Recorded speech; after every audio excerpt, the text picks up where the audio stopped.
Hello दोस्तों, स्वागत है आपका हमारे यूट्यूब चैनल एनसीईआरटी सर्कल में। दोस्तों, एनसीईआरटी कक्षा 6 और कक्षा 7 इतिहास विषय पर हम कंप्लीट चर्चा कर चुकी हैं। आपको प्लेलिस्ट में सारी वीडियो मिल जाएंगी दोस्तों। और एनसीईआरटी कक्षा 6 भूगोल विषय पर भी हम कंप्लीट चर्चा कर चुके हैं। वो भी वीडियो आपको प्लेलिस्ट में सारी मिल जाएंगी दोस्तों। तो जल्दी से जाइए प्लेलिस्ट में सारी वीडियो देखिए दोस्तों। और दोस्तों, एक महत्वपूर्ण बात, हमारे यूट्यूब चैनल एनसीईआरटी सर्कल में आपको कक्षा 6 से लेकर कक्षा 12 तक सभी विषयों की एनसीईआरटी पुस्तकों की वीडियोस मिलेंगी दोस्तों। तो बने रहिए हमारे यूट्यूब चैनल एनसीईआरटी सर्कल पर दोस्तों। आज हम एनसीईआरटी कक्षा 7 भूगोल विषय पर चर्चा करने जा रहे हैं। इससे पहले हमने 7 अध्याय कंप्लीट कर लिए हैं दोस्तों। ये हमारा अध्याय 8वां है दोस्तों।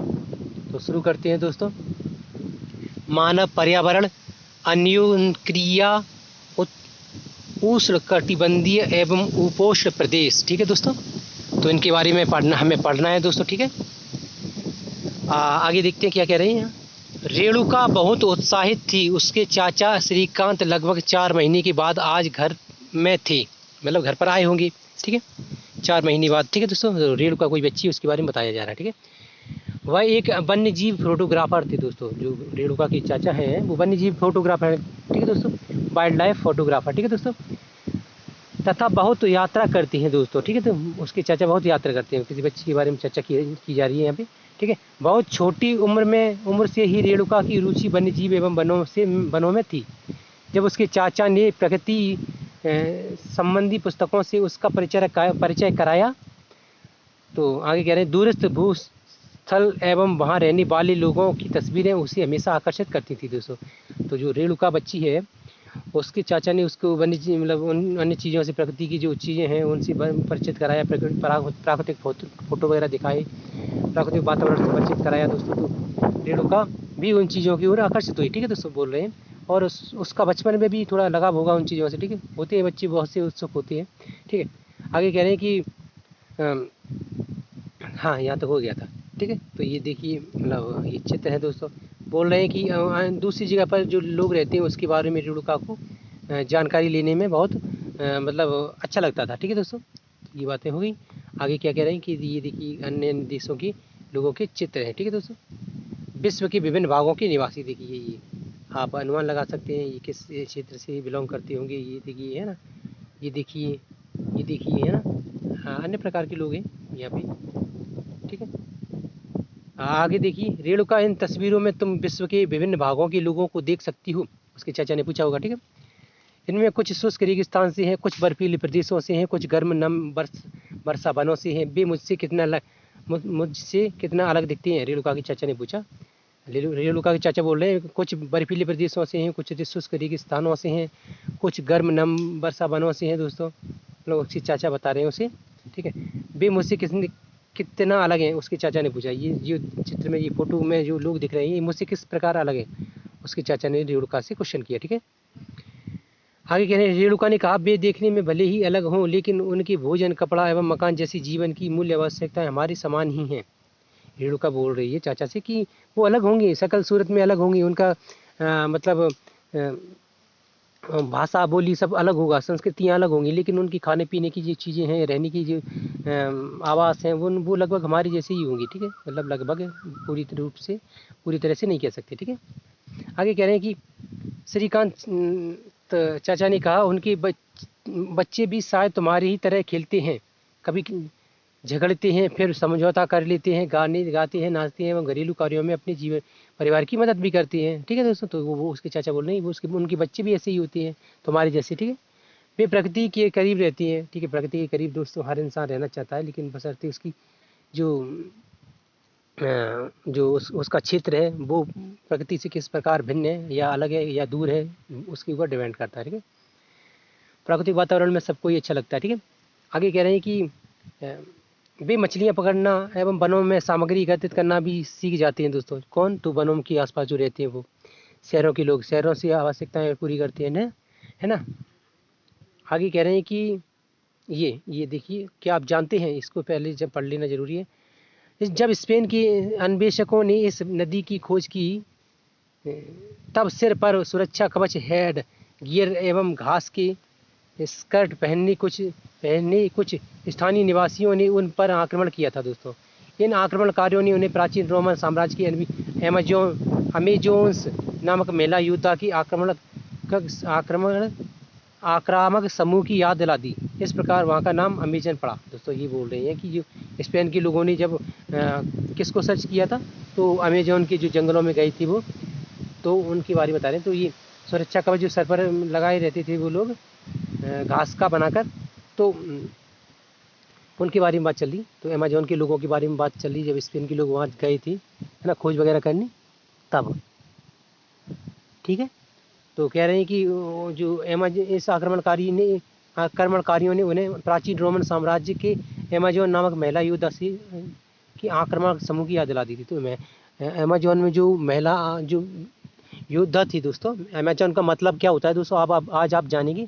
अमेजोन का मतलब होता है दोस्तों महिला योद्धा, है ना, जो जो महिला युद्ध में माहिर होती है, वो उसका मतलब ये होता है। ठीक है, योद्धा महिला का नाम मतलब अमेजोन इंग्लिश में है। ठीक है दोस्तों, ठीक है, उसकी याद दिला दी। ठीक है, तो उसी के नाम पर अमेजोन का नाम पड़ा। ठीक है दोस्तों, आगे देखते हैं यहाँ से अमेजोन बेसिन में जीवन। ठीक है दोस्तों, अमेजोन जो बेसिन है, जंगल का क्षेत्र है, वहाँ पर जीवन कैसा है, तो उसके बारे में अमेजोन बेसिन के विषय में जानने से पहले हम मानचित्र 8.2 देखेंगे। 8.2 मानचित्र कहाँ है, तो ये एक बार दिया गया है, नहीं 8.2 चित्र कहाँ है भाई, ये वाला, ये है, ये देखना है हमें।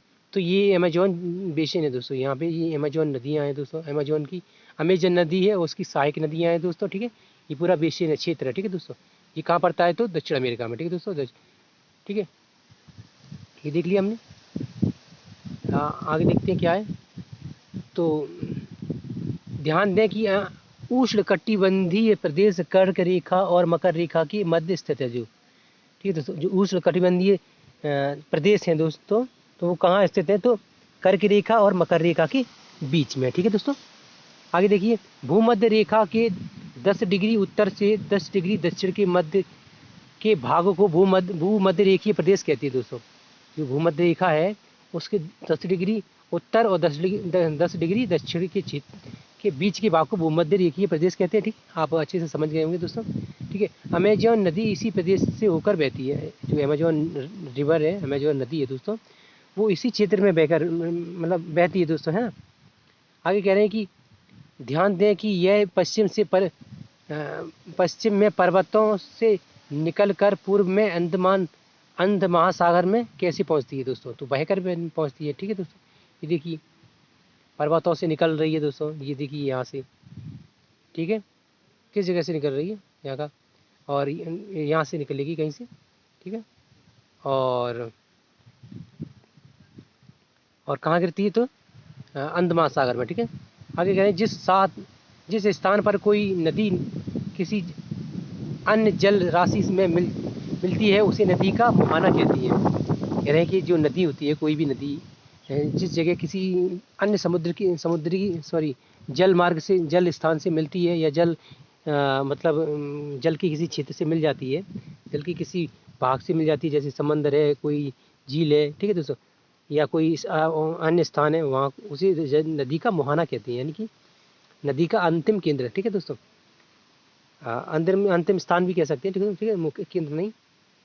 अमेजन नदी में बहुत सारी सहायक नदियाँ मिलकर अमेजन बेसिन का निर्माण करती हैं दोस्तों। अमेजन जो बेसिन है दोस्तों, बेसिन ही के क्षेत्र बोलते हैं दोस्तों। तो वहाँ क्या होता है, तो अन्य नदियाँ हैं, जितनी भी नदियाँ हैं उसके आसपास के क्षेत्र में, वो सब अमेजन नदी में आकर मिल जाती हैं। ठीक है, और बेसिन का निर्माण करती हैं। बेसिन एक क्षेत्र बोलते हैं दोस्तों। ठीक है, आगे कह रहे हैं अमेजन नदी में बहुत सारी सहायक नदियाँ मिलकर अमेजन बेसिन का निर्माण करती हैं। यह नदी बेसिन ब्राज़ील के भागों, पेरू के कुछ भागों, बोलिविया, इक्वाडोर, कोलंबिया एवं वेनेजुएला के छोटे भाग से प्रवाहित होती हैं। ये जो अन्य नदियाँ हैं दोस्तों, ये कहाँ से आकर मिलती हैं अमेजोन बेसिन में, अमेजोन नदी में, तो देखिए पेरू के कुछ भाग, बोलिविया, इक्वाडोर, कोलंबिया एवं वेनेजुएला के भागों से, ठीक है दोस्तों, बहकर आती हैं। ठीक है, आगे कह रहे हैं बोलिविया, इक्वाडोर, कोलंबिया, वेनेजुएला के छोटे भागों से प्रभावित होने वाली होती हैं। ये तो हमने पढ़ लिया। क्या आप जानते हैं इन बेसिन में स्थित उन देशों के नाम बता सकती हैं जिनमें भूमध्य रेखा गुजरती है? ये देश जो बेसिन क्षेत्र है, यहाँ उन देशों के नाम बता सकते हैं आप जहाँ से भूमध्य रेखा गुजरती है? तो देखिए यहाँ दिया गया होगा, बिल्कुल बताएंगे। ठीक है, अगर नहीं दिया गया तो नहीं बता पाएंगे। ये देखिए मकर रेखा यहाँ से गुजरती है। देखिए दोस्तों कहाँ से गुजरती है, तो चिली से होकर बोलीविया से पराग्वे और ये ब्राज़ील है। ठीक है, ठीक है दोस्तों, यहाँ से होकर गुजरती है। ठीक है, कौन सी? मकर रेखा। और कौन सी रेखा है दोस्तों? और कोई यहाँ रेखा दी नहीं गई। ठीक है, तो ये आप इसको ध्यान से देख लें बस। ठीक है, और ज़्यादा इसमें कुछ ज़्यादा खास नहीं है। ठीक है, इसी को देखना है। ये बेसिन का क्षेत्र है दोस्तों, कहाँ पर है? दक्षिण अमेरिका में, दक्षिण अमेरिका के उत्तरी भाग में, उत्तरी मध्य भाग में। ठीक है दोस्तों, आगे देखते हैं जलवायु। जलवायु क्या है? जलवायु को अच्छे से समझते हैं। देखिए जैसा कि अब आप जानते हैं बेसिन, अमेजन बेसिन भूमध्य रेखा के आसपास फैला है और पूरे वर्ष यहाँ गर्म एवं नम जलवायु रहती है। यहाँ का मौसम दिन रात दोनों ही समय लगभग समान रूप से गर्म एवं आर्द्र होता है तथा शरीर में चिपचिपापन महसूस होता है दोस्तों। ठीक है, क्या कह रहे हैं, ये जो क्षेत्र है दोस्तों, या कैसा मौसम रहता है, तो गर्म और आर्द्र जलवायु रहती है दोस्तों। ठीक है, मतलब नमी रहती है यहाँ की जलवायु में। ठीक है दोस्तों, और गर्मी रहती है। ठीक है दोस्तों, और आगे कह रहे हैं कि यहाँ मौसम लगभग दिन रात में दोनों ही समय एक जैसा रहता है ना। और शरीर से पसीना मतलब सूखता नहीं है ना, क्योंकि आर्द्रता है और नमी है उसकी वजह से। ठीक है, तो यहाँ के लोग बड़ी मुसीबत में अपना जीवन यापन करते हैं। ठीक है, ज़्यादातर दोस्तों मैक्सिमम यहाँ पे ट्राइब्स रहते हैं। ट्राइब्स बोले तो आदिवासी है ना, तो इन क्षेत्रों में आदिवासी रहते हैं और उनको तो ज़्यादा नहाना धोना होता ही नहीं है। वो मतलब शिकारी टाइप की रहती है दोस्तों, है ना। आधुनिक कल्चर से वो काफ़ी दूर है आज भी, है ना। आगे देखते हैं क्या कह रहे हैं कि इस प्रदेशों में लगभग प्रतिदिन वर्षा होती है, रोजाना वर्षा होती है इन क्षेत्रों में, और वह भी बिना किसी पूर्व चेतावनी की। यहाँ पे कोई मतलब बादल नहीं गरजती, ना ही कोई मौसम ऐसा होता है कि वर्षा होने वाली है, अचानक वर्षा हो जाती है। और मौसम भी होता है तो मतलब ऐसे कि कुछ क्षणों में ही मौसम बदलता रहता है और अचानक बारिश होती है। मतलब कहने का तात्पर्य ये है कि यहाँ वर्षा बिना चेतावनी की होती है। ठीक है दोस्तों, ये बता रहे हैं। आगे कह रहे हैं रात के समय तापमान कम हो जाता है लेकिन आर्द्रता वैसी ही बनी रहती है। रात के समय तापमान गिर जाता है दोस्तों, तापमान 10 डिग्री से 8 हो जाएगा, 9 हो जाएगा, 7 हो जाएगा, 5 तक हो जाएगा। ठीक है दोस्तों, लेकिन आर्द्रता बनी रहती है। आर्द्रता माने कि वो नमी मौसम में, ठीक है दोस्तों, बनी रहेगी। हल्की हल्की हीट है, हल्की नमी है दोस्तों, ऐसा मतलब मौसम रहता है। ठीक है, आगे देखिए, ये देखिए कुछ दिखाया जा रहा है। अमेजन वन है, ये देखिए अमेजोन की वन है दोस्तों, कैसी इन पर पेड़ों पर भी मतलब जो वो होती है ना छोटी छोटी घास, वो उगाती है। ठीक है दोस्तों, काफ़ी नमी की वजह से। आगे कह रहे हैं वर्षा वन। इन प्रदेशों में अत्यधिक वर्षा के कारण यहाँ की भूमि पर सघन वन उगते हैं। जो वर्षा वन होती हैं दोस्तों, उनके बारे में देखते हैं। क्या कह रहे हैं, इन प्रदेशों में अत्यधिक वर्षा के कारण यहाँ की भूमि पर सघन वन उगती हैं। सघन वन दोस्तों की मतलब घनी वन, छोटी छोटी पेड़ों पर भी घास उगाती है। जहाँ देखो वहाँ घास दिखेगी आपको, कहीं भी मतलब ऐसी जगह नहीं दिखेगी जहाँ घास ना हो। ठीक है, तो ठीक है, छोटी छोटी घास उगाती है। चित्र 8.3 में देखें, इसी के बारे में बोल रहे हैं ना, 8.3 चित्र के बारे में बोल रहे हैं। ठीक है, आगे कह रहे हैं कि इन वन इतनी सघन होती हैं, ये वन इतनी सघन होती हैं कि पत्तियों तथा शाखाओं से छत सी बन जाती है। जो पत्तियां होती हैं दोस्तों और जो शाखाएं होती हैं उन पर छत सी बन जाती है। देखिए यहाँ पर दिखाया भी गया है ना, छत सी बन जाती है। ठीक है, आगे कह रहे हैं कि जिसके कारण सूर्य का प्रकाश धरातल तक नहीं पहुंचता। क्यों नहीं पहुंचेगा?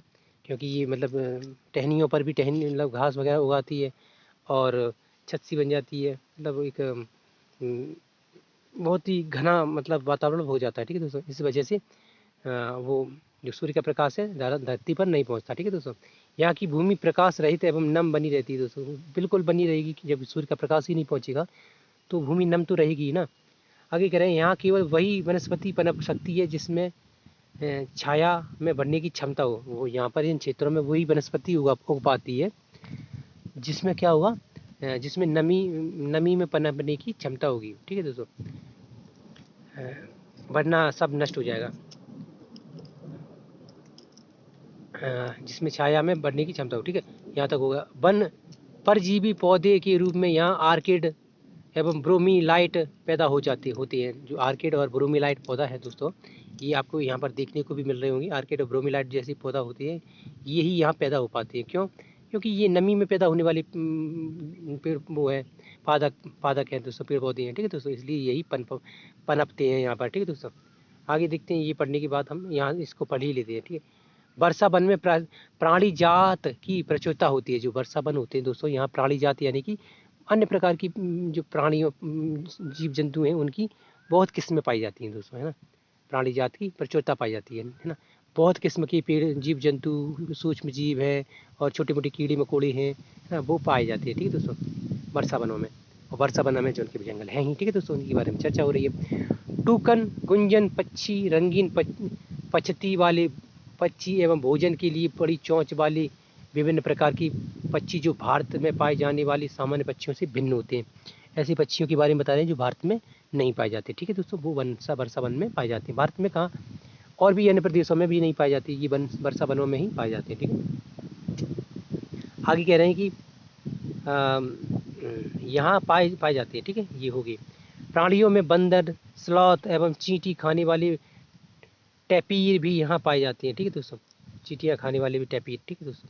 आगे देखते हैं, सांप एवं सर्प की विभिन्न प्रजातियां भी इन वनों में पाई जाती हैं। सरीसृप जो दोस्तों सांप होते हैं और सरीसृप दोस्तों धरती पर रेंगने वाले जीव जंतुओं को सरीसृप कहा जाता है, ठीक है दोस्तों। और सांप तो आप जानते ही है, ठीक है दोस्तों, सांपों की प्रजाति होती है, जैसे कि ये क्या होती है, कांतर, मतलब कांतर आप मैं मतलब हम अपनी देसी भाषा में कांतर बोलते हैं जिसको, है ना। और भी उसका नाम है जैसे रेंगने वाली अन्य पशु, जैसे बिच्छू कांतर, हाँ बिच्छू कांतर भी हो जाते हैं ना। और सांपों की अन्य प्रजातियाँ, मकड़ियाँ, है ना, मकड़ियों में भी अन्य प्रजातियाँ होती हैं दोस्तों, ठीक है। और भी कीट मकोड़े अनेक प्रकार की वैसे चींटियाँ, बिच्छू, है ना, ये सब यानी जो जितने भी रेंगने वाले कीड़े मकोड़े होते हैं दोस्तों, उन्हें सरीसृप कहते हैं, ठीक है दोस्तों, रेंग कर चलने वाले, ठीक है। और भी जो मछली वो क्या कहते हैं, छिपकली की विभिन्न प्रकार की प्रजातियाँ, ठीक है, ये सब सरीसृप होते हैं और ये इनकी विभिन्न प्रकार की प्रजातियाँ यहाँ पाई जाती हैं, ठीक है, इन वनों में पाई जाती हैं। मगर, सांप, अजगर, एनाकोंडा एवं बोआ कुछ ऐसी ही प्रजातियाँ हैं जो ये भी सरीसृप में ही आते हैं दोस्तों, ठीक है। ठीक है, आगे क्या कह रहे हैं, तो इनके अतिरिक्त हजारों कीड़े मकोड़े भी इस बेसिन में निवास करते हैं दोस्तों। हजारों तरह के कीड़े मकोड़े, आप गिन भी नहीं सकते इस तरह की, इतने प्रकार के कीड़े मकोड़े पाई जाती है, ठीक है। मांस खाने वाली पिरान्या मत्स्य, पिराना मछली होती है दोस्तों, जो मछली की प्रजाति होती है दोस्तों, लेकिन वो मांसाहारी मछली होती है दोस्तों, ठीक है। जैसे पिराना मछली होती है, एक मूवी भी बनी है दोस्तों, एक क्या काफ़ी पार्ट बने हैं उसके, पिराना मछली के ऊपर मूवी बनी है हॉलीवुड में। तो देखेंगे कितनी खतरनाक मछली होती है, उसके दांत होते हैं काफ़ी बड़े बड़े, ठीक है, काफ़ी दांत होते हैं, ठीक है। जैसे मछली बड़ी होती जाती है तो उसके दांत भी बड़े होते जाते हैं, ठीक है दोस्तों। तो ये फिरहाना मछली समेत मछलियों की विभिन्न प्रजातियां भी अमेजोन नदी में पाई जाती हैं, ठीक है दोस्तों, अमेजोन नदी में पाई जाती हैं। इस प्रकार जीवों की विविधता की दृष्टि से यह बेसिन अब असाधारण रूप से समृद्ध है दोस्तों। जीवों की विविधता के लिए ये बेसिन असाधारण है, यानी कि बहुत ही अधिक मतलब किस्म के यहाँ जीव जंतु पाए जाते हैं, ठीक है। आगे देखते हैं, ये टैपीर है, ये दोस्तों, ये टैपीर नाम का कोई पशु है, ठीक है दोस्तों। यहाँ ये छोड़ दिया था मैंने, यहाँ इसको पढ़ते हैं, क्या आप जानते हैं, ठीक है। तो ब्रोमीलाइड एक विशेष प्रकार का पौधा है जो अपनी पत्तियों में जल को संचित रखता है। मेंढक जैसी प्राणी इस जल के पॉकेट का उपयोग अंडे देने के लिए करते हैं दोस्तों। ये ब्रोमीलाइड जो पौधा है, इसके अंदर जल भरा रहता है इसकी पत्तियों में, और मेंढक जैसी जो अन्य जीव जंतु हैं यहाँ पर अंडे देती हैं, ठीक है दोस्तों, अंडे देने में उपयोगी है ये उनके लिए। आगे कह रहे हैं कि वर्षा वन के निवासी, यहाँ के लोग छोटे से क्षेत्र में वन के कुछ वृक्षों को काट कर अपने भोजन के लिए फसल उगाते हैं दोस्तों। यहाँ के पुरुष शिकार करते हैं तथा नदियों में मछली पकड़ती हैं, जबकि महिलाएं फसल का ध्यान रखती हैं। वे मुख्यतः टेपियोका, अनानास एवं शकरकंद उगाते हैं। टेपियोका क्या है ये नहीं पता दोस्तों, अनानास आप जानते हैं, शकरकंद भी आप जानते हैं, आलू की प्रजाति है, ठीक है। क्योंकि मछली या शिकार मिलना अनिश्चित होता है, क्योंकि कभी कभी पुरुष शिकार करने जाते हैं तो वो ज़रूरी तो है नहीं कि शिकार मिल ही जाएगा उनको, ठीक है। तो वो आगे घर आकर अनानास, टेपिका ये और शकरकंद वगैरह ऐसी अन्य प्रकार की जो फल फ्रूट हैं जंगल में जो उत्पन्न करती हैं, वो पैदा करती है, वो खा लेती है, ठीक है। उनसे पेट मतलब भर लेती है अपना, फिर दूसरे दिन देखें कि ये शिकार हो रहा है या नहीं हो रहा है ना, ऐसे ही उनकी जीवन यापन होता रहता है। ठीक है दोस्तों, क्योंकि हाँ यहाँ तक हो गया था क्या, ऐसे में महिलाएं ही अपनी उगाई सब्जियों से अपने परिवार का भरण पोषण करती हैं दोस्तों, ये मतलब उनका भरण पोषण हो जाता है। ठीक है दोस्तों, आगे कह रहे हैं वे कर्तन एवं दहन कृषि पद्धति का प्रयोग करती हैं दोस्तों, विकर्तन और दहन कृषि का उपयोग करती हैं। ये किस प्रकार की कृषि का वो है मतलब किस में है दोस्तों, तो अभी देखेंगे। इनका मुख्य आहार मैनियोक है दोस्तों, इनका जो मुख्य आहार है दोस्तों मैनियोक। मैनियोक क्या होता है इसको भी देखते हैं, जिसे कसावा भी कहते हैं दोस्तों, इसे कसावा भी कहते हैं दोस्तों। क्या है कसावा, तथा यह आलू की तरह जमीन के अंदर पैदा होता है दोस्तों। ये कसावा क्या है, मैनियोक कुछ होगा, जिसे कसावा भी कहते हैं, और ये आलू की तरह ज़मीन में उगता है। ठीक है दोस्तों, ये चींटियों की रानी एवं अंडकोश भी खाते हैं दोस्तों। ये चींटियों की रानी एवं अंडकोश भी खाती है। चींटियों की रानी यानी कि बड़ी चींटियाँ होती होंगी, उनको भी खाती हैं तलकर, है ना। और अंडकोश यानी कि उनके अंडे वगैरह होते हैं, उनको भी खाते हैं दोस्तों। आगे कह रहे हैं कि अंडकोश या पशुओं के किसी पशुओं के भी अंडे होते हैं, तो उनको भी खाते होंगे। अंडकोश यानी ब्रसड़ बोलते हैं, जिसको हम बायोलॉजी में आगे आप पढ़ेंगे उसको। ठीक है, अंडकोश को ब्रसड़ बोलते हैं। ठीक है, तो कॉफ़ी, मक्का एवं कोको जैसी नगदी फसल भी उगाई जाती हैं दोस्तों। कॉफ़ी, कोको और मक्का ये नगदी फसल है दोस्तों, ये सीधी व्यापार के लिए उपयोग की जाती हैं। इनसे दोस्तों कॉफ़ी से सीधी कॉफ़ी बनाई जाती है, लोगों को शहरों में बेची जाती है। ठीक है, मक्का भी दोस्तों, मक्का से पॉपकॉर्न बनाई जाती है। और कोको भी दोस्तों मतलब एक पेय पदार्थ ही है दोस्तों, आप जानते ही है। ठीक है, आगे कह रहे हैं कि ये भी उगाई जाती है, ये व्यापारिक फसल है। ठीक है दोस्तों, नगदी और व्यापारी की बात है।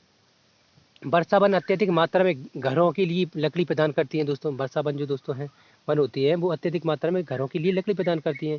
ठीक है, हाँ, और इसीलिए लोगों को इन वनों में मतलब इसीलिए लोग इन वनों को काट भी रहे हैं, है ना। व्यापार के लिए भी इनका उपयोग कर रहे हैं, लकड़ियाँ बनाने के लिए, और लकड़ी से घर बनाने के लिए और अन्य प्रकार के इंफ्रास्ट्रक्चर में इनका उपयोग होता है। ठीक है दोस्तों, और भी फर्नीचर वगैरह कार्यों में। ठीक है, तो ये कुछ परिवार मधुमक्खियों की छत्ती के आकार वाली छप्पर की घरों में रहती हैं दोस्तों। जो कुछ लोग होते हैं जो यहाँ पे, तो वो मधुमक्खियों की घर की छत्ता होता है, उस प्रकार की घर बनाकर रहती है ना। आगे देखिए, जबकि कुछ लोग मलुका कही जाने वाले बड़े अपार्टमेंट जैसे घरों में रहते हैं दोस्तों। इसी मलुका कहते हैं, कुछ लोग रहते हैं तो उनके घर को मलुका कहते हैं दोस्तों। मलुका बोला जाता है उनके घर को। ठीक है दोस्तों, अपार्टमेंट जैसा होता है। ठीक है दोस्तों, आगे कह रहे हैं कि जिनकी छत तीव्र ढलान वाली होती है, जी मलुका बोलते हैं दोस्तों। मलुका जो अपार्टमेंट टाइप का घर होता है, इनकी छत होती है तीव्र ढलान वाली होती है। ठीक है दोस्तों, अब आगे कह रहे हैं कि अमेजोन बेसिन के लोगों का जीवन धीरे धीरे बदल रहा है। जो अमेजोन के लोग हैं ना, उनके जीवन में धीरे धीरे बदलाव आ रहा है। क्यों आ रहा है कि धीरे धीरे वहाँ पे लोग भी मतलब शहरों से प्रभावित हो रहे हैं, शहरी जीवन से प्रभावित हो रहे हैं, है ना। शहरों में आ जाकर वो अपनी जो फसलें पैदा करती है, जो उगाती हैं, उसको शहरों में आकर व्यापार के लिए बेच रहे हैं, है ना। इसलिए वो आते जाते रहे, व्यापार कर रहे हैं, तो वो शहरों के जीवन से प्रभावित हो रहे हैं, देख रहे हैं यहाँ पे कैसा माहौल है। ठीक है, और भी वजह हो सकती है ना, या सरकार की वो उनके प्रति अनेक प्रकार की योजनाएं चलाई जा रही होंगी, है ना, उनकी वजह से। ठीक है, प्रभावित हो रहे हैं। ठीक है दोस्तों, ये उनके जीवन में बदलाव आ रहा है। ठीक है, आगे क्या कह रहे हैं, पुराने समय में वन के अंदर पहुंचने के लिए नदी मार्ग ही एकमात्र उपाय था दोस्तों, है ना, पुराने समय में, और सड़कें नहीं थी दोस्तों। आगे देखिए क्या करें, 1970 में ट्रांस अमेजन महामार्ग बनाने से वर्षा वन के सभी भागों तक पहुंचना संभव हो गया। जो 1970 के दशक में दोस्तों, 1970 में ही लिखा है दोस्तों, तो 1970 में यहाँ ट्रांस अमेजन महामार्ग बनाया गया, मतलब हाईवे, बड़ी बड़ी हाईवे बनाए गए दोस्तों, जिससे इन क्षेत्रों में जाना आसान हो गया दोस्तों। क्यों होगा, क्योंकि वहाँ पे मतलब वनों का भी महत्व सरकार को और अन्य शहरी लोगों को समझ में आया, तो वनों को काटना, उन लकड़ियों का उपयोग करना, व्यापार करना, उनसे इंफ्रास्ट्रक्चरों में उपयोग लेना, उनका उपयोग करना, है ना, उनको उपयोग में लेना। ठीक है दोस्तों, और भी अन्य प्रकार की काम। ठीक है दोस्तों, जो और वनों से जो कीमती आयुर्वेदिक दवाइयाँ मिलती हैं, कीमती चीज़ें मिलती हैं दोस्तों, है ना, शिकार हैं, और भी चीज़ें हैं दोस्तों।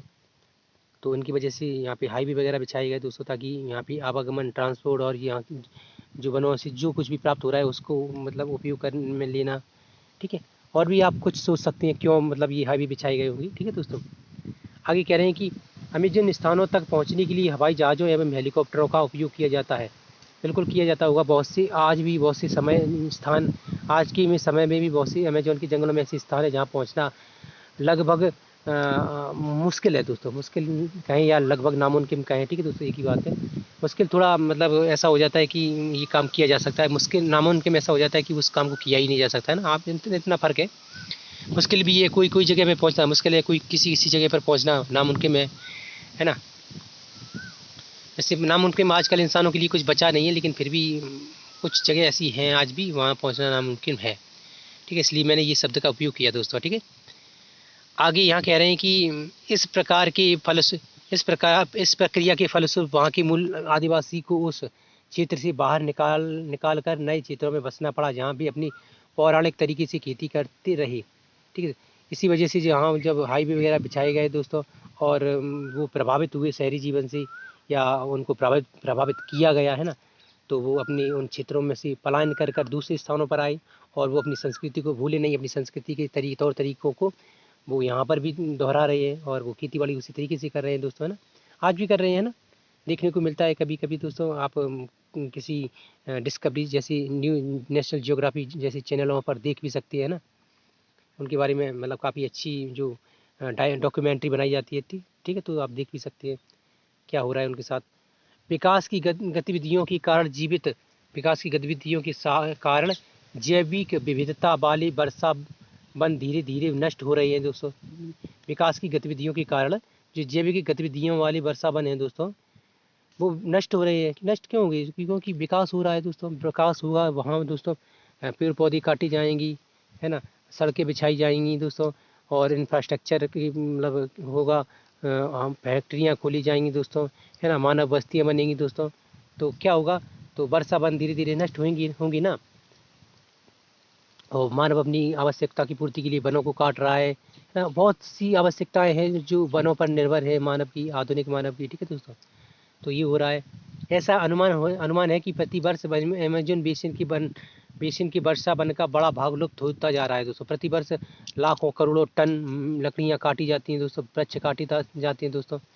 तो क्या होगा, है ना, वर्षा वन जो हैं वो नष्ट होंगी ना, लुप्त होंगी, ठीक है। आप देख सकते हैं कि वर्षा वन के लुप्त होने से व्यापक प्रभाव होता है दोस्तों। चित्र 8.6 में देखिए दोस्तों, 8.6 कहाँ है दोस्तों? तो इसमें देखिए इस प्रकार से ये वन है दोस्तों। मान के चलिए ये पूरा वन था, ये काट दिए गए, तो ये यहाँ किस प्रकार नष्ट हो रहा है धीरे धीरे। ये दूसरा मैप है दोस्तों। ये इतने भी वन बचे, यहाँ देखिए फैक्ट्रियाँ बनी, मानव बस्तियाँ बनी, खेत बने दोस्तों, है ना। ये मैदान बने, यहाँ जी कृषि की जा रही है, घर बन रही है, रोडें बिछ रही हैं दोस्तों, बिछाई जा रही है, ठीक है दोस्तों। फिर ये देखिए इस प्रकार ये हो रहा है दोस्तों, ये मानव बस्ती बन रही है। तो ये सारे मानव के द्वारा होने वाली कार्य हैं दोस्तों। वर्षा के कारण मिट्टी की ऊपरी परत बह जाती है एवं सघन बंजर भूमि में बदल जाती है दोस्तों। सघन जो वन थे वो किसी समय वो बंजर भूमि में बदल गए। क्यों? क्योंकि जो पेड़ पौधे थे काट दिए गए। अब वो वर्षा सीधी ज़मीन पर गिरेगी, और ज़मीन पर गिरकर किसी ढलान वाली जगह पर वो अपना खनिज पदार्थों को बहाकर ले जाएगा, जो जल है, ठीक है। तो वो मिट्टी में क्या बचेगा? तो बंजर भूमि बचेगी वो दोस्तों, है ना। और कहीं कहीं उपजाऊ भी हो सकती है, ऐसी बात नहीं है ना। लेकिन ढलान वाले क्षेत्रों में तो काफ़ी जो खनिज पदार्थ होते हैं बहाकर ले जाए जाते हैं ना। आगे देखते हैं गंगा ब्रह्मपुत्र बेसिन में जीवन, हमारे भारत पर मतलब अब चर्चा हो रही है। गंगा तथा ब्रह्मपुत्र की सहायक नदियाँ मिलकर भारतीय उपमहाद्वीप में गंगा ब्रह्मपुत्र बेसिन का निर्माण करती हैं दोस्तों। बेसिन उसी को बोलते हैं जब कोई नदी किसी समंदर में या किसी जगह पर अंत होता है, या किन्हीं अन्य नदियों से मिलती है दोस्तों, तो वो मुहाना कहलाता है दोस्तों, या यूँ कहें बेसिन कहलाता है दोस्तों, है ना। यानी कि बेसिन मैदानी क्षेत्रों में या जंगल वाले क्षेत्रों में आकर मिल जाती हैं काफ़ी नदियाँ, है ना। फैलाव हो जाता है उस नदी का, ठीक है दोस्तों, ठीक है। जैसा कि हमारी गंगा ब्रह्मपुत्र का डेल्टा को आप देख लीजिए, है ना। तो ये बेसिन ही है दोस्तों, है ना। बेसिन एक क्षेत्र को कहते हैं जहाँ पर मतलब ऐसी घने जंगल वगैरह वन वगैरह पाए जाते हैं, ठीक है। दलदली भूमि वगैरह ऐसी स्थिति होती है, ठीक है। आगे कह रहे हैं कि और भी आप कुछ सोच सकते हैं उसमें क्या क्या शामिल किया जा सकता है, ठीक है। आगे कह रहे हैं कि चित्र 8.8 में देखें, ये देखिए 8.8 चित्र देखिए, ब्रह्मपुत्र नदी है दोस्तों, ये हमारे भारत की, ठीक है। काफ़ी लंबी चौड़ी है दोस्तों, ठीक है। यह कह रहे हैं यह बेसिन उपोष्ण से 10 डिग्री उत्तर से 30 डिग्री उत्तरी अक्षांश के मध्य स्थित है दोस्तों। 10 डिग्री उत्तर के 10 डिग्री 30 डिग्री उत्तर के अक्षांश में स्थित है। घाघरा, सोन, चंबल, गंडक, कोसी जैसी गंगा की सहायक नदियाँ एवं ब्रह्मपुत्र की सहायक नदियाँ इनमें अपवाहित होती हैं दोस्तों। कहाँ अपवाहित होती हैं? तो इन्हीं बेसिन में, ठीक है दोस्तों। आगे कह रहे हैं कि इनमें अपवाहित होती है, ठीक है, यहाँ तक हो गया था। एटलस की सहायता से ब्रह्मपुत्र की कुछ सहायक नदियों के नाम ढूंढिए दोस्तों। हम ब्रह्मपुत्र की सहायक नदियों के नाम ढूंढना है आपको, तो ढूंढ सकते हैं दोस्तों। आगे देखिए, एटलस की सहायता से, ठीक है दोस्तों। गंगा एवं ब्रह्मपुत्र की मैदान, पर्वत एवं हिमालय की पिरीपाद एवं सुंदरबन डेल्टा दोस्तों। यहाँ ये इसमें देखिए, तो ये डेल्टा ही क्षेत्र है दोस्तों। ये देखिए, ये नदियाँ हैं यहाँ से, ये दोस्तों ये गई हैं, ठीक है। तो ये गंगा है, नदी है, ये देखिए नेपाल का क्षेत्र है दोस्तों। ये तिब्बत है, ये चाइना का क्षेत्र है, चाइना तिब्बत। ये भूटान है दोस्तों, भूटान है ना। ये ब्रह्मपुत्र नदी किस तरह से इधर से आई हुई है, ठीक ठीक है, ठीक है। ये बांग्लादेश में यहाँ पर मिल गई है दोस्तों। ये यहाँ पर गंगा ब्रह्मपुत्र का ये जो यहाँ पे संगम होता है दोस्तों, ये इस जगह पे, ठीक है। और आगे देखते हैं क्या है। तो ये मैप है, बाकी इसमें और ज़्यादा कुछ खास नहीं है। बंगाल की खाड़ी में गिरती हैं नदियाँ सारी, ठीक है। और आपको कमेंट में एक बात बताना है दोस्तों, कौन सी नदियाँ हैं जो अरब सागर में गिरती हैं, ठीक है, ठीक है। ये कमेंट में आपको बताना है दोस्तों, प्लीज़ बताइए। इसके सहायता से आप और कुछ भी सर्च करेंगे दोस्तों, है ना। यूट्यूब, गूगल से कहीं से भी सर्च करके बताइए। मैं ये इंस्ट्रक्शंस नहीं लगाता कि आप सर्च ना करें, सर्च करें। उसकी वजह से आप यूट्यूब, गूगल पर कुछ और चीज़ें भी पढ़ेंगी, मुझे विश्वास है। और ऑटोमेटिक पढ़ ही ली जाती है ना। तो ये आप करें, ठीक है। आइए देखते हैं यहाँ पर। ये इस बेसिन की मुख्य विशेषता है मैदानी क्षेत्र में अनेक चाप झील पाई जाती है दोस्तों। कह रहे हैं कि इन बेसिन में मुख्य विशेषता है मैदानी क्षेत्र में अनेक चाप झील पाई जाती है। यहाँ की जलवायु मुख्यतः मानसूनी है दोस्तों। जो इस क्षेत्र की जलवायु है दोस्तों, कैसी है? तो मानसून जलवायु है दोस्तों, ठीक है। मानसून में मध्य जून से मध्य सितंबर के बीच वर्षा होती है। जो मानसून वर्षा होती है दोस्तों, मानसून में जो पवनें आती हैं, मानसून होता है, मानसूनी जलवायु है ये। इसमें क्या होता है कि जून के बीच में जो शुरुआती मध्य जून यानी कि 15 जून, 14 जून या 10 जून के आसपास से वर्षा होती है। और सितंबर यानी कि 10, 15, 20 सितंबर तक वर्षा होती है, ठीक है दोस्तों। मध्य जून इसी को कहते हैं, मध्य जून यानी कि जून का बीच का मतलब टाइम है ना। आगे देखते हैं क्या है।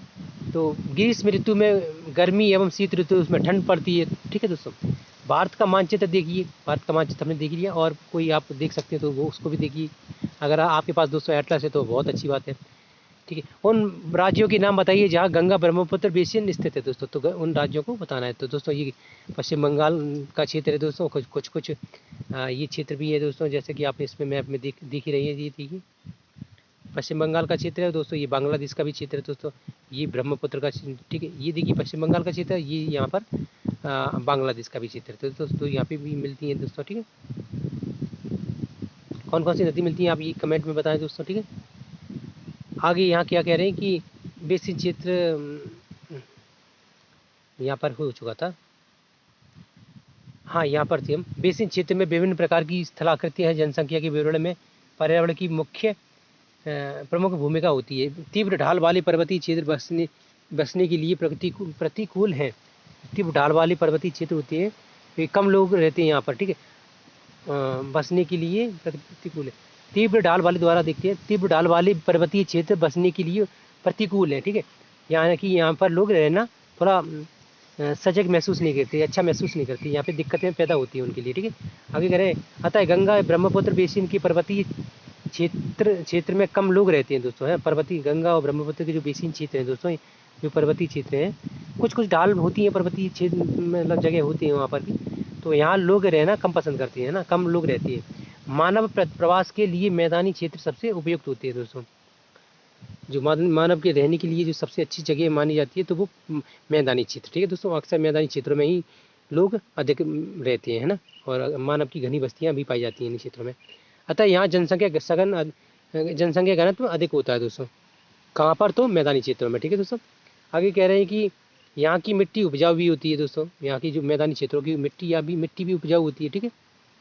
आगे कह रहे हैं, जिन स्थानों पर फसल उगाने के लिए समतल भूमि उपलब्ध है वहाँ के लोगों का मुख्य व्यवसाय कृषि है। कह रहे हैं कि जहाँ पर लोगों की सॉरी जहाँ पर फसल उगाने के लिए भूमि उपलब्ध है यानी कि मैदानी क्षेत्रों में, तो वहाँ के लोगों का क्या मुख्य व्यवसाय होगा, तो कृषि होगा। ठीक है, क्यों होगा, तो मैदानी क्षेत्र हैं, वहाँ लोग रह रहे हैं घनी आबादी में, तो वो क्या करेंगे, तो उनका व्यापार होगा, मतलब व्यवसाय होगा क्या, खेती, क्योंकि मैदानी क्षेत्रों में खेती करना बहुत अच्छा होता है और वो ज़मीन भी उपजाऊ होती है, इसलिए भी है ना। तो ये हो गया, क्योंकि यहाँ अधिक वर्षा होती है, कहाँ, तो मैदानी क्षेत्रों में। नहीं, यहाँ से मैंने ये नीचे ज़्यादा पहुँच गया मैं।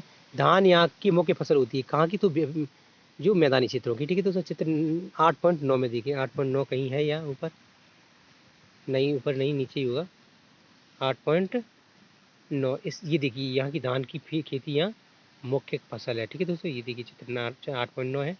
ठीक है, और ये देखिए असम की बागान है दोस्तों। ठीक है, चूँकि धान की खेती के लिए पर्याप्त जल की आवश्यकता होती है, यह उसी क्षेत्र में उगाया जाता है जहाँ अधिक वर्षा होती है। ठीक है दोस्तों, धान कहाँ उगाया जाता है, जहाँ अधिक वर्षा होती है। ठीक है, आगे देखिए, यहाँ उगाई जाने वाली अन्य फसलें गेहूँ, मक्का, ज्वार, चना एवं बाजरा है, और भी है, सरसों भी है। ठीक है दोस्तों, और भी आप अपने हिसाब से जोड़िए है, वैसे तो बहुत है फसलें। ठीक है, उदाहरण के लिए दोस्तों मतलब थोड़ी बहुत फसलें देख ली जाती हैं, बाकी बहुत होती हैं। ठीक है, इन क्षेत्रों में उगाई जाने वाली फसलें। ठीक है, आगे देखिए, गन्ना एवं जूट जैसी नकदी फसलें भी उगाई जाती हैं। देखिए बोल रहे हैं जी, गन्ना और जूट जो होता है दोस्तों, ये नकदी फसलें होती है। इससे ये इनको इंसान किसान जो होते हैं, खेतीबाड़ी करते हैं जो लोग, वो इनको उगाकर अपने घरों में नहीं रखते और ना ही रख सकते वो दोस्तों, उनसे सीधे व्यापार किया जाता है और वो नकदी फसलें होती हैं।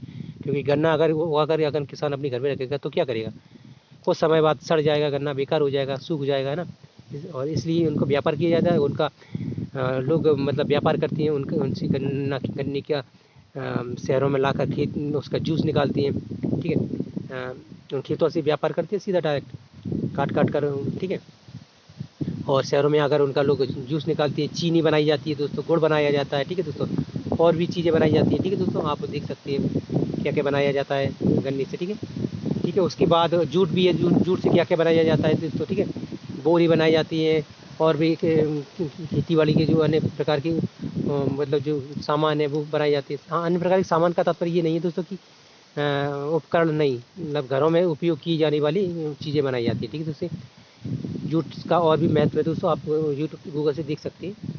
ठीक है, आप यूट्यूब गूगल से मैं हर बार इसलिए बोल देता हूँ ताकि उसको मैं जो चीज़ बताऊँगा उससे हो सकता है यूट्यूब गूगल से आप सर्च करें तो उससे और उसकी उस चीज़ के अनेक प्रकार के उपयोग आपको पता पड़ जाए, है ना। इसलिए इस बात से आप सर्च करेंगे तो आपको अन्य प्रकार की जानकारी मिलेगी। मैं आपकी जानकारी को बढ़ाने के लिए ये बात बोलता हूँ। ठीक है दोस्तों, अगर मैं बताऊँगा तो हो सकता है 2 या 4 चीज़ें बता दूँ किसी चीज़ के बारे में, और अगर यूट्यूब गूगल से सर्च करेंगे तो उसके बारे में 8 या 10 जानकारी मिल जाए दोस्तों, है ना।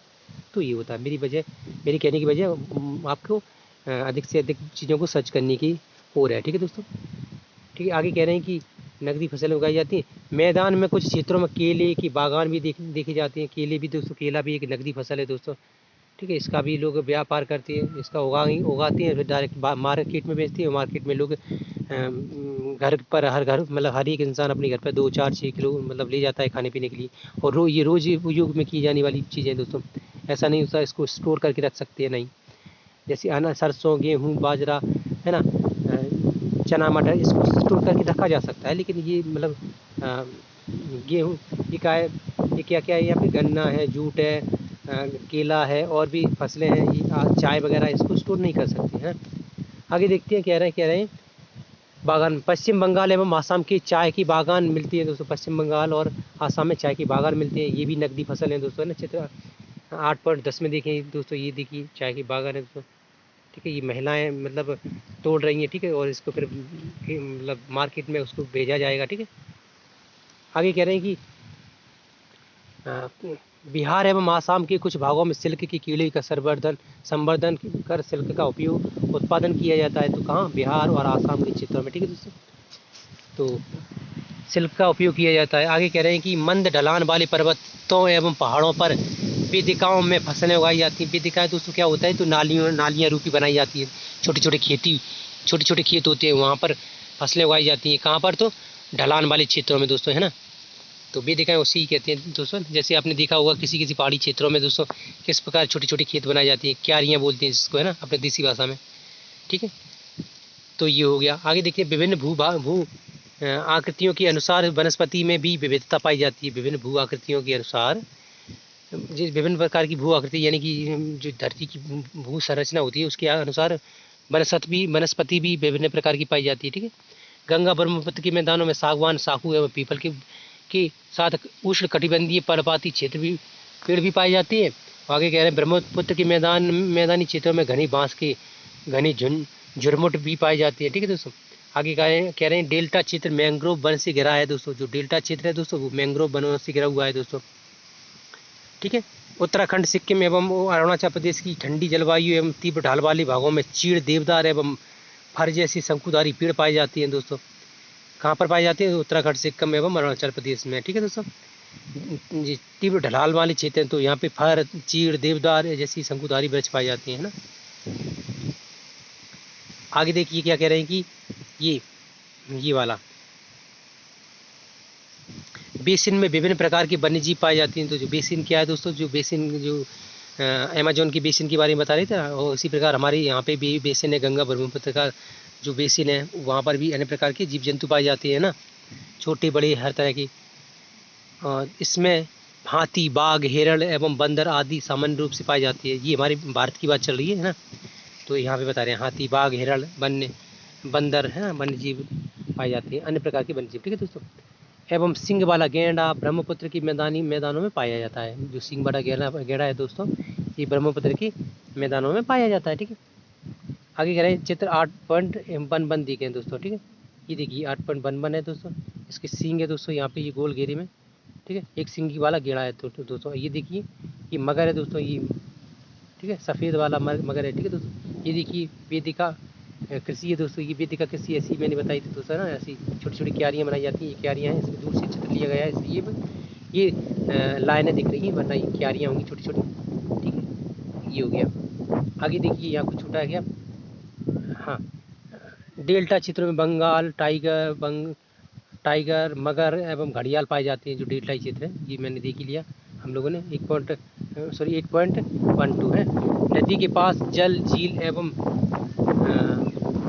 बंगाल की खाड़ी में प्रचुर मात्रा में जलीय जीव पाई जाती हैं दोस्तों। बंगाल की खाड़ी में प्रचुर मात्रा में जो जलीय जीव है, पानी के जो जीव जंतु होते हैं वो पाए जाते हैं ना।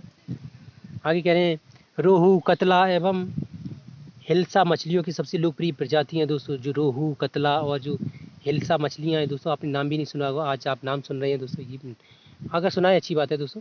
ठीक है, मछलियों की प्रजातियाँ पाई जाती है। मछली एवं चावल इन क्षेत्रों में रहने वाले लोगों का मुख्य आहार होता है दोस्तों। इन क्षेत्रों में जो रहते हैं लोग, उनको सबसे ज़्यादा कौन सा भोजन पसंद है? तो मछली और चावल। आप उसको कुछ उन लोगों को कोई खाने का सामान चीज़ दीजिए ना दीजिए, उनको चावल दीजिए और मछली दीजिए, बड़ी प्यार से खाते हैं। ठीक है, और उनका मुख्य आहार भी दोस्तों यही है। क्या करें, तो आदत पड़ जाती है, काफ़ी लंबी समय से पीढ़ी दर पीढ़ी खाते हैं वो तो ना। आजकल तो दोस्तों हर कोई चाइनीज़ फूड की ओर आकर्षित हो रहा है, यहाँ पे बात चल रही है इसलिए मैंने बता दिया।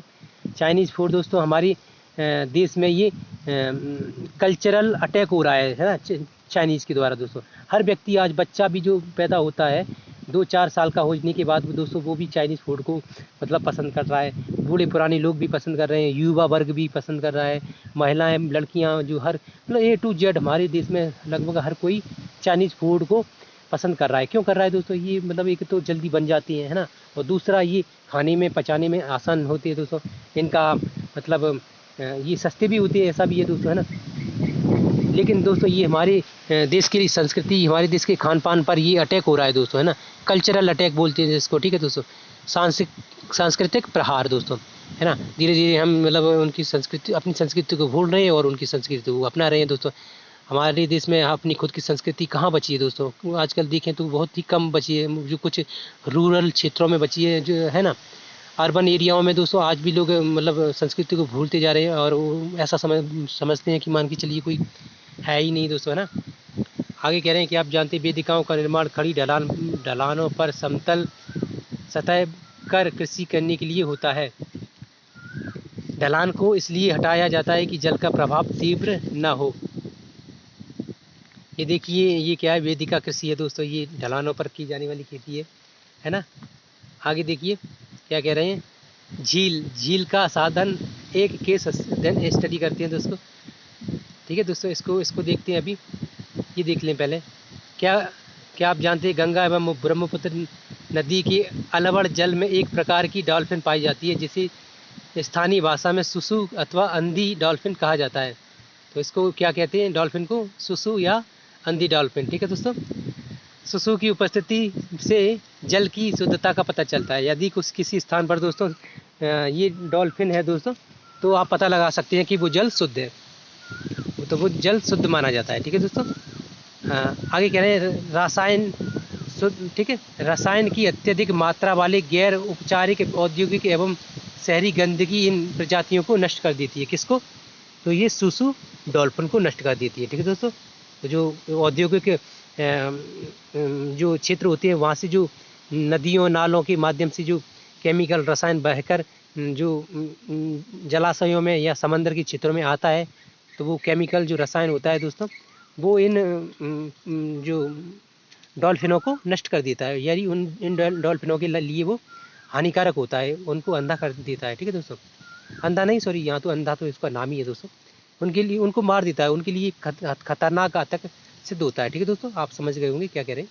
इसलिए मतलब ये जो संरक्षित प्रजाति भी है हमारे देश में। ठीक है दोस्तों, आगे देखते हैं किस स्टडी करती है। विनोद एक मछुआरा है जो बिहार के मतवाली मौन गांव में रहता है। ठीक है दोस्तों, विनोद नाम का कोई मछुआरा है। आज वह एक प्रसन्न व्यक्ति है दोस्तों। क्यों प्रसन्न, माने खुश व्यक्ति है। मछलियों की विभिन्न प्रजातियों को पालने के लिए उसने अपने साथी मछुआरे रविंद्र किशोर राजीव एवं अन्य के साथ मौन या चाप झील को साफ किया। ठीक है दोस्तों, मौन या चाप झील को साफ किया। ये झील साफ झील की उसने। ठीक है दोस्तों, ये कोई मान के चलिए, इसी को हम मान लेते हैं। ठीक है दोस्तों, कौन, विनोद। ठीक है, तो ये विनोद है, बैठा हुआ है ये, और उसका साथी है कोई भी मान ली, रविंद्र कौशिक राजीव कोई भी है ना। चाप झील को साफ किया। झील में उगने वाले स्थानीय खरपतवार को उसने, खरपतवार क्या होती है, तो बेलिनेरिया हाइड्रिला है, इसको उसने मछलियों का भोजन बनाया है ना। खरपतवार को मछलियों का भोजन बनाया। मछलियाँ इसको बड़े प्यार से खाती है दोस्तों। झील के आसपास की भूमि उपजाऊ है, उस झील के आसपास की भूमि उपजाऊ है दोस्तों, है ना। ठीक है, उसने आगे क्या किया, वह इस नदी पर धान मक्का एवं दलहन जैसी फसलें बोता है। वह इस जमीन पर, सॉरी मैंने नदी बोल दिया, वह इस झील पर धान मक्का एवं दलहन जैसी फसलें उगाता है, क्योंकि आसपास की ज़मीन भी उपजाऊ है और झील का उपयोग वो मछली पालन में कर रहा है दोस्तों। कितना मतलब दिमाग का तेज है दोस्तों, है ना। आगे कह रहे हैं खेत की बुवाई के लिए भैंसी का उपयोग करता है दोस्तों। भैंसी का भी उपयोग कर रहा है ताकि खेत में अच्छी सी बुवाई हो जाए, है ना। वहाँ के लोग बहुत संतुष्ट हैं दोस्तों। क्यों संतुष्ट होंगे ही, क्योंकि वो चारों तरफ से मतलब लाभ ही लाभ कमा रहे हैं ना।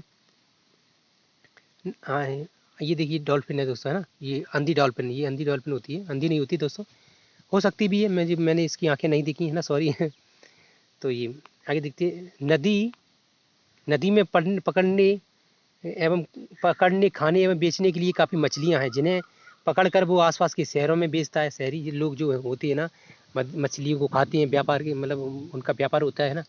लोग जो उसकी मछली पालन करते हैं, उनका व्यापार भी करते हैं अपनी स्वयं के लिए। कब तक खाएंगे, कितना खाएंगे दोस्तों, है ना। इसलिए वो व्यापार करती है और आसपास के शहरी लोग उनको बड़े प्यार से ले जाते हैं और खाते हैं ना। ठीक है, आगे कह रहे हैं कि यह समुदाय प्रकृति के साथ समरसता बनाकर रहता है दोस्तों। यह समुदाय, कौन सा समुदाय, तो ये जो लोग नदी के आसपास रहते हैं, जो खेती बाड़ी करती है, मछली पालन वगैरह करती है, यानी प्रकृति के काफ़ी करीब रहती है, प्राकृतिक वातावरण में रहती है। ठीक है दोस्तों, तो ये प्रकृति के साथ समरसता यानी कि मित्रता बनाकर रहते हैं, है ना। आगे कह रहे हैं जब तक पास के शहरों का प्रदूषण इस झील तक नहीं पहुंचता, तब तक मत्स्य पालन को कोई खतरा नहीं था दोस्तों, नहीं रहता, नहीं है। कह रहे हैं कि जब तक आसपास के क्षेत्रों से जो शहरी गंदगी है दोस्तों, और जो उद्योगों से जो प्रदूषण आ रहा है दोस्तों, है ना, पर्यावरण प्रदूषण, जल प्रदूषण, है ना, तो ये प्रदूषण की वजह से मत्स्य पालन में खतरा उत्पन्न हो गया, और जब तक ये नहीं था तब तक ये इनके लिए खतरा नहीं था। ठीक है दोस्तों, आप समझ रहे हैं क्या कह रहे हैं कि जब तक शहरी प्रदूषण से ये मतलब झीलें, ये मछली पालन की जो झील की बारे में बोला ना, झीलों में शहरी प्रदूषण नहीं था, तब तक ये ठीक थी, और जब प्रदूषण आने लगा तो ये इनके लिए खतरा हो गया। मैंने दोबारा इसलिए बोल दिया है ताकि आप समझ सकें कि शहरी प्रदूषण कितना बेकार होता है ना, हर चीज़ के लिए, ठीक है। ये देखिए प्रदूषित झील है दोस्तों, अब इसमें कुछ नहीं बचा। आप यहाँ पे दोस्तों मछली पालन करना लगभग मुश्किल है, ठीक है दोस्तों, या यूँ कहें नामुमकिन भी हो सकता है, क्योंकि मछलियाँ मरेंगी, है ना। जल कितना साफ करेंगे, है ना। आगे देखिए, ये देखिए गंगा ब्रह्मपुत्र के मैदानों में कई बड़े शहर एवं कस्बे स्थित है दोस्तों। जो गंगा ब्रह्मपुत्र के मैदान है दोस्तों, यहाँ पर कई बड़े शहर है और कस्बे हैं दोस्तों। इलाहाबाद, कानपुर, बनारस, लखनऊ, पटना एवं कोलकाता जैसे 10 लाख से अधिक आबादी वाले शहर गंगा नदी के तट पर स्थित हैं। तो दोस्तों जी, जो बड़ी जितने भी ये बड़ी बड़ी शहरों के नाम लिखे हुए हैं, इलाहाबाद, कानपुर, बनारस, लखनऊ, पटना, कोलकाता, तो इन शहरों की आबादी कितनी है? लगभग लगभग 10 लाख से ऊपर है ना दोस्तों। आगे क्या कह रहे हैं कि चित्र 8.13 में देखें दोस्तों, 8.13 में ये दिखाया जा रहा है। ये क्या है दोस्तों? गंगा नदी के तट पर स्थित बनारस शहर दोस्तों, ये बनारस शहर का चित्र है, ठीक है दोस्तों। ये दोस्तों नौकाएं पड़ी हैं दोस्तों इसमें, ठीक है। ये कितना घना बना बसा हुआ है, ठीक है दोस्तों। आगे कह रहे हैं कि इन शहरों तथा यहाँ स्थित उद्योगों का गंदा पानी बहकर नदी में नहीं जाता, नदी में ही जाता है, जिससे नदी प्रदूषित होती है, ठीक है दोस्तों। ये उद्योगों का और अन्य प्रकार की शहरों का गंदा पानी नदियों में जाता है, जिससे नदी में जाता है, इससे ये नदी प्रदूषित हो गई है, ठीक है। गंगा भी आज प्रदूषित है दोस्तों, ठीक है। आगे कह रहे हैं बेसिन में यातायात का सुविकसित तंत्र उपस्थित है। जो बेसिन है दोस्तों, वहाँ पर क्या है, तो यातायात का सुविकसित तंत्र है, यानी कि किसी नदी के क्षेत्र से कोई दूसरी नदी के क्षेत्र में जाना है तो वो मतलब पानी की जहाज से, नौका से, ठीक है दोस्तों, जा सकते हैं, ठीक है दोस्तों। और समय की बचत होती है, प्लस ईंधन की बचत होती है, प्लस सामान कितना भी लाद कर ले जाया जा सकता है, ठीक है दोस्तों। और भी अन्य सुविधाएं आप देख सकते हैं कि गंगा ब्रह्मपुत्र बेसिन में यातायात के 4 मार्ग सुविकसित हैं। गंगा ब्रह्मपुत्र की बेसिन में 4 मार्ग हैं दोस्तों यातायात की। कौन कौन सी तो अभी बताएंगे। मैदानी इलाकों में लोग सड़क मार्ग एवं रेल मार्ग द्वारा एक स्थान से दूसरे स्थान तक जाते हैं। नदी के तटीय क्षेत्रों में जल मार्ग यातायात का प्रभावशाली माध्यम है। कह रहे हैं कि जो मैदानी क्षेत्रों में कि लोग किस प्रकार से एक स्थान से दूसरे स्थान पर आते जाते हैं, तो सड़क मार्ग से, रेल मार्ग से, ठीक है दोस्तों। और इन जो क्षेत्रों में, कहाँ किस क्षेत्रों में, तो नदी वाली तटीय क्षेत्रों में तो जल मार्ग के द्वारा आते जाते हैं, ठीक है। और यही एक प्रभावशाली माध्यम है ना। कोलकाता हुगली नदी पर स्थित एक महत्वपूर्ण पत्तन है, यानी कि पोर्ट है, बंदरगाह है, ठीक है दोस्तों। मैदानी क्षेत्र में कई बड़े हवाई पत्तन भी स्थित हैं। जो मैदानी क्षेत्र हैं दोस्तों, उनमें कई बड़े बड़े हवाई पत्तन भी हैं, मतलब हवाई अड्डा है दोस्तों, एयरपोर्ट बोलते हैं, ठीक है दोस्तों। आगे देखिए, ये कुछ बता रहे हैं, इसके बारे में देखेंगे। क्या आप जानते हैं गंगा नदी के संरक्षण के लिए नमामि गंगे कार्यक्रम को शुरू किया गया है ना। तो ये आप याद करें दोस्तों, गंगा के संरक्षण की किस स्कीम को कार्य शुरू किया गया है, तो नमामि गंगे, ठीक है। आगे देखिए, पर्यटन इस बेसिन की एक महत्वपूर्ण क्रिया है। इन क्षेत्रों में पर्यटन लोग काफ़ी आते जाते हैं घूमने के लिए। यहाँ के पेड़ पौधों की फ़ोटो खींचते हैं, यहाँ के वन्य जीवों की फ़ोटो खींचते हैं, चित्र वीडियो वगैरह बनाते हैं ना। और भी मतलब यहाँ पे मतलब अच्छा लगता है, मतलब यहाँ के मौसम का लुत्फ़ उठाते हैं ना। आगे कह रहे हैं, आगरा में यमुना के किनारे स्थित ताजमहल, इलाहाबाद में गंगा एवं जमुना नदी का संगम, उत्तर प्रदेश एवं बिहार में बौद्ध स्तूप, और क्या कह रहे हैं, लखनऊ का इमामबाड़ा, असम का काजीरंगा एवं मानस वन्य प्राणी अभ्यारण्य, तथा अरुणाचल प्रदेश की विशिष्ट जनजातीय संस्कृतियाँ जैसी कई दर्शनीय स्थल हैं दोस्तों, है ना। इन चीज़ों को आप याद कर लें दोस्तों, कहाँ पर क्या है दोस्तों, ठीक है। आगे देखिए, ये काजीरंगा का हाँ, ये मानस वन्य प्राणी अभ्यारण्य दोस्तों, बाघ है, ठीक है दोस्तों। ये बाघ है, हाँ, किस प्रकार बड़े प्यार से बैठा है दोस्तों। किसी इंसान ने इसका फ़ोटो खींच कर लगा दिया है यहाँ पर, है ना। ऐसा लग रहा है कभी नज़दीक से लिया गया हो, ठीक है। आगे देखते हैं, यहाँ या दोस्तों कुछ नहीं है, ठीक है।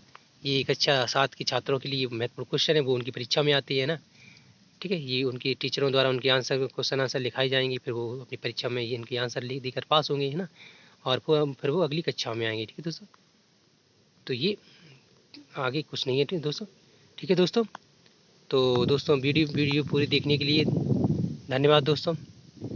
एक विनती है, हमारे यूट्यूब चैनल को शेयर कीजिए दोस्तों, सब्सक्राइब कीजिए दोस्तों, लाइक कीजिए दोस्तों, ठीक है। Thank you.